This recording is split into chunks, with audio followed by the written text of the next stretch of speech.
আসসালামু আলাইকুম।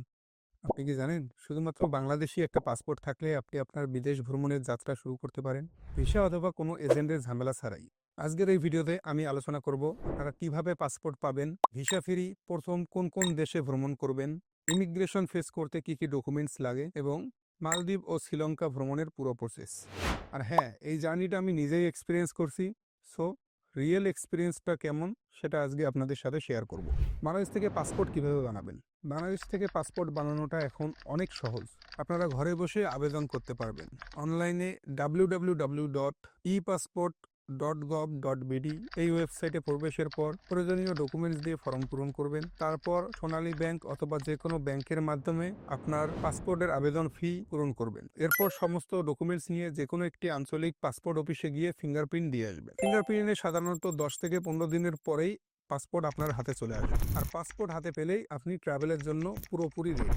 এখন কথা হচ্ছে ফ্রেশ পাসপোর্ট নিয়ে আপনি কোন কোন দেশে ভ্রমণ করবেন। আপনি যদি পাসপোর্ট হাতে পাওয়ার পরেই জার্মানি, ইউএসএ অথবা এই ধরনের টপ লেভেলের কোনো কান্ট্রির ভিসা আবেদন করেন তাহলে আপনি 100% রিজেক্ট হবেন। সেক্ষেত্রে আপনাকে ট্রাভেল হিস্ট্রি ক্রিয়েট করাটা খুবই গুরুত্বপূর্ণ। কয়েক বছর ধরে আমি বিভিন্ন ট্রাভেল এজেন্সি এবং ট্রাভেল রিলেটেড বিষয় নিয়ে যারা কাজ করে তাদের সাথে পরামর্শ করে আমি আমার নিজের ট্রাভেল হিস্ট্রিটাকে সেভাবে বিল্ড করতেছি এবং এই যাত্রাটা আমি আপনাদের সাথে এই প্ল্যাটফর্মের মাধ্যমে শেয়ার করব ইনশাআল্লাহ। ফ্রেশ পাসপোর্ট নিয়ে আমার সাজেশন থাকবে প্রথমত ভিসা ফ্রি যে কান্ট্রিগুলো আছে সেগুলো ভিজিট করা। এর মধ্যে যে দুটি কান্ট্রি সবচেয়ে সুন্দর এবং স্বল্প খরচে আপনারা ভ্রমণ করতে পারবেন সেটি হচ্ছে শ্রীলঙ্কা এবং মালদ্বীপ। মালদ্বীপে আপনি নীল সমুদ্রের যে সৌন্দর্য সেটা উপভোগ করতে পারবেন এবং শ্রীলঙ্কা হচ্ছে ঝর্ণা এবং পাহাড়ের সৌন্দর্যে ঘেরা। আমি নিজেই এই দুইটা দেশ ভ্রমণের মাধ্যমে আমার বিশ্ব ভ্রমণের যাত্রা শুরু করছি। মালদ্বীপ ও শ্রীলঙ্কার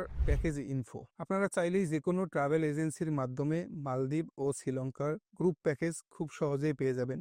সেক্ষেত্রে সাধারণত পার পারসন 90,000 থেকে 95,000 টাকা প্রাইস হয়ে থাকে। এর মধ্যে যা যা ইনক্লুড থাকে ফ্লাইট টিকিট, রিটার্ন সহ hotel booking, airport pick up drop এবং সকালের নাস্তা। মালদ্বীপ ও শ্রীলঙ্কা যেতে কি কি ডকুমেন্টস লাগে? এখন প্রশ্ন হলো ভিসা তো ফ্রি, তাহলে ডকুমেন্ট কি লাগবে? হ্যাঁ, অবশ্যই ডকুমেন্টস লাগবে। কি কি ডকুমেন্টস লাগবে এখন আলোচনা করব। ফ্লাইটের আগের প্রস্তুতি হিসাবে আপনাকে অবশ্যই একটি ভ্যালিড পাসপোর্ট সাথে থাকতে হবে, যেটির মেয়াদ কমপক্ষে 6 মাস থাকতে হবে। তারপর সাথে নেবেন মালদ্বীপ শ্রীলঙ্কার air ticket with return, hotel বুকিংয়ের কনফার্ম ডকুমেন্ট এবং সাথে অবশ্যই $500 ক্যাশ নিতে ভুলবেন না। আপনার এই যাত্রার প্রথম এবং মুখ্য চ্যালেঞ্জ হিসেবে দাঁড়াতে পারে বাংলাদেশ ইমিগ্রেশন। হ্যাঁ, আপনি সঠিক ধরেছেন, বাংলাদেশ ইমিগ্রেশনটা খুবই চ্যালেঞ্জিং।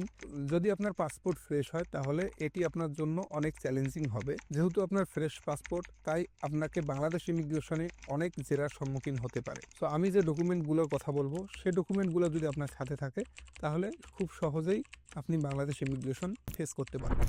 ইমিগ্রেশন অফিসারকে আপনি আপনার কনফার্ম হোটেল বুকিং দেখাবেন, সাথে তাকে air ticket with return air ticket দেখাতে হবে এবং আপনার সাথে $500 আছে কিনা সেটাও ওনারা দেখতে চাইতে পারে। সবচেয়ে গুরুত্বপূর্ণ যে বিষয়টা সেটা হচ্ছে আপনার প্রফেশনাল ডকুমেন্ট। এটি যদি আপনার সাথে না থাকে তাহলে আপনার বিদেশ যাত্রা বাংলাদেশ ইমিগ্রেশন থেকেই শেষ হয়ে যাবে। তো আপনি যদি চাকরিজীবী হন তাহলে এনওসি, যদি ছাত্র হন তাহলে স্টুডেন্ট আইডি কার্ড এবং আপনি যদি একজন বিজনেসম্যান হন তাহলে অবশ্যই আপনার সাথে থাকতে হবে বিজনেসের ট্রেড লাইসেন্স ও বিজনেসের ভিজিটিং কার্ড। এর সাথে যদি আপনার সাথে 6 মাসের ব্যাংক স্টেটমেন্ট থাকে তাহলে তো কোনো কথাই নেই। এগুলোর সাথে থাকলে আপনি খুব সহজেই বাংলাদেশ ইমিগ্রেশন ফেস করতে পারবেন। এবার আসেন মালদ্বীপ ও শ্রীলঙ্কার ইমিগ্রেশন কেমন। মালদ্বীপ ও শ্রীলঙ্কার ইমিগ্রেশন অতটা কঠিন কিছু না। তারা শুধুমাত্র আপনার কাছে হোটেল বুকিং, রিটার্ন টিকিট এবং $500 সাথে আছে কিনা এটাই দেখতে চাবে। এগুলো দেখাই দিলে আপনাকে খুব সহজেই এন্ট্রি দিয়ে দিবে। সো এই দুটো দেশ ভ্রমণের মাধ্যমে আমাদের প্রোফাইলটা স্ট্রং হলো এবং আমরা পরবর্তীতে যে কোনো ধরনের বড় কান্ট্রির ভিসা অ্যাপ্লিকেশন করার জন্য এলিজিবল হয়ে গেলাম। তো আমরা পরবর্তী ভিডিওতে আলোচনা করব পরবর্তী কোন ডেস্টিনেশনটা আপনার জন্য হবে ওয়ার্থ ইট যদি আপনি বিশ্ব ভ্রমণ করতে চান এবং সেক্ষেত্রে আপনার কি কি ডকুমেন্টস লাগবে, কিভাবে অ্যাপ্লিকেশন করবেন এবং আমি কিভাবে ভিসা খুব সহজে পেয়ে গেছি সেই বিষয়টা আমরা পরবর্তী ভিডিওতে আলোচনা করব ইনশাআল্লাহ। সে পর্যন্ত সবাই আমার সাথে থাকবেন এবং আমার এই ভিডিওতে লাইক, কমেন্ট, শেয়ার করবেন।